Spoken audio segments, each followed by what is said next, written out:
बकरा आयत नंबर 34 में अल्लाह रब्बुल इज्जत ने फरमाया वइद कुल्ना लिल मलाइकति इसजुदू लिआदम फसजदू इल्ला इब्लीस। फरमाया कि और याद करो जब हमने फरिश्तों को हुक्म दिया कि आदम को सजदा करो तो इब्लीस के अलावा सबने सजदा किया।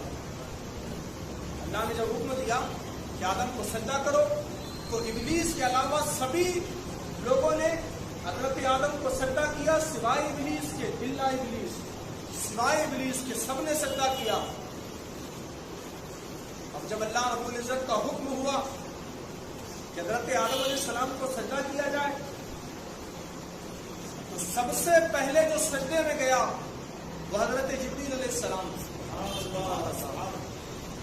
और फिर तमाम फरिश्ते जो है फरिश्तों ने हजरत जिब्रील ने पहले सजदा किया और फिर तमाम फरिश्तों ने हजरत जिब्रील को देख करके सजदा किया, लेकिन इब्लीस ने नहीं किया। हालांकि इसका नाम इब्लीस नहीं है,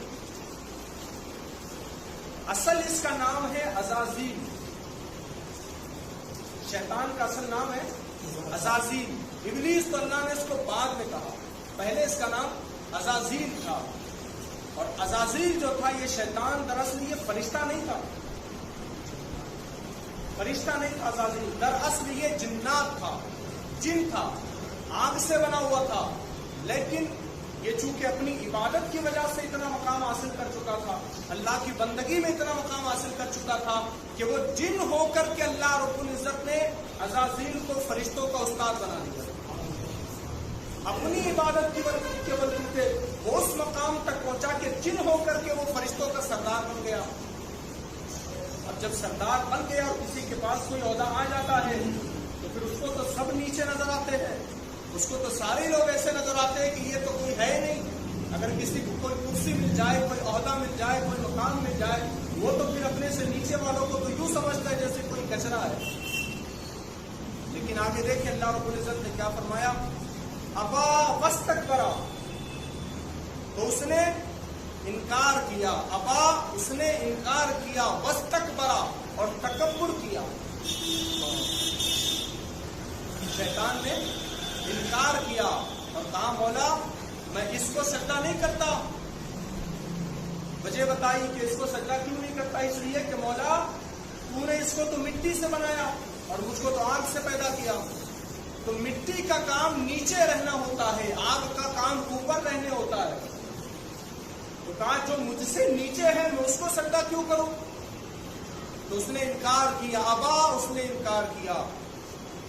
वस्तकबरा, उसने तकब्बुर भी किया। किस चीज का तकब्बुर, कि वो तो मेरे नीचे है, वो तो मुझसे नीचे है, मैं उसको क्यों सजदा करूं। उस अज़ाज़ील ने ये नहीं देखा कि आदम को सजदा करने का हुक्म दिया जा रहा है, उसने ये नहीं देखना चाहिए था कि आदम को सजदा करने का हुक्म दिया जा रहा है, उसने ये देखना चाहिए था कि हुक्म देने वाला कौन है।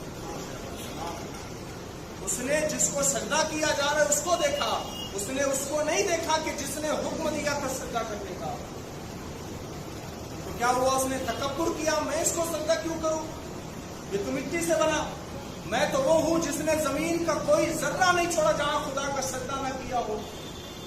मैं तो वो हूं जो हजारों साल तक अल्लाह रब्बुल इज्जत की इबादत करता रहा हूं, फरिश्तों को पढ़ाता रहा हूं। अब मैं तो इतना बड़ा हूं, मैं तो इतना आला हूं, मैं इसको सजदा क्यों करूं, ये तो कमतर है, मुझसे नीचे है, छोटा है, इसको क्यों सजदा करूं। तो खुदा ने फरमाया अबा, उसने सजदे से इनकार किया, वस्तकबरा, और तकब्बुर किया। फिर फरमाया अल्लाह रब्बुल इज्जत ने वकान मिनल काफिरीन, और तकब्बुर करने की बिना पर क्या हुआ कि वो काफिर हो गया, अल्लाह के हुक्म का इनकार करने पर वो काफिर हो गया। और अब जब अल्लाह ने उसको काफिर बना दिया, जब वो काफिर हो गया तो अब तक तो उसको अज़ाज़ील कहा जाता था, अब तक तो उसको अज़ाज़ील कहा जाता था, अब तक तो वो फरिश्तों का उस्ताद रहा करता था, अब तक तो वो जन्नत के अंदर एक झूले से दूसरे झूले में जाया करता था। लेकिन अब जब खुदा की आयत का, खुदा के हुक्म का इनकार किया तो एक इनकार की वजह से अल्लाह तबारक व तआला ने उससे उसका नाम अज़ाज़ील भी छीन लिया और क़यामत तक उसके नाम के लिए अल्लाह ने इब्लीस को मुकर्रर कर दिया। कभी अल्लाह ने उसको शैतान कहकर के मुखातिब किया, तकब्बुर किया, अल्लाह ने उससे उसका औहदा छीन लिया, उसका नाम उससे छीन लिया। वो फरिश्तों का जो सरदार हुआ करता था, अल्लाह ने वो औहदा उससे छीन लिया। سے یہ سوال کرنا چاہتا ہوں، غور کرنے والی بات ہے کہ ہزاروں سال اللہ کی عبادت کرنے والا شیطان، وہ عزازیل جس نے زمین کا کوئی ذرہ ایسا نہ رکھا ہو جہاں اللہ کا سجدہ نہ کیا ہو، لیکن اگر وہ صرف ایک حکم خدا کا نہ مانے تو اللہ اس کو شیطان بنا دیتا ہے۔ ہم دن کے اندر کتنے خدا کے احکامات کی نافرمانی کرتے ہیں، ایک حکم نہ ماننے پر اللہ نے اس سے اس کا عہدہ چھین لیا۔ ہم دن میں اللہ کی کتنی نافرمانیاں کرتے ہیں۔ اللہ نے ہمیں موقع دیا، مہلت دی ہے، تو ہمیں چاہیے کہ ہم اپنا وقت ختم ہونے سے پہلے اللہ کی عبادت کریں، اللہ کی بارگاہ میں توبہ کرنے لگ جائیں، ورنہ ہمارا بھی وہی اشر ہونا ہے۔ اگر ہم نے اللہ کی نافرمانی کی تو اللہ رب العزت نے فرمایا وَكَانَ مِنَ الْكَافِرِينَ، تو وہ کافر ہو گیا۔ اسی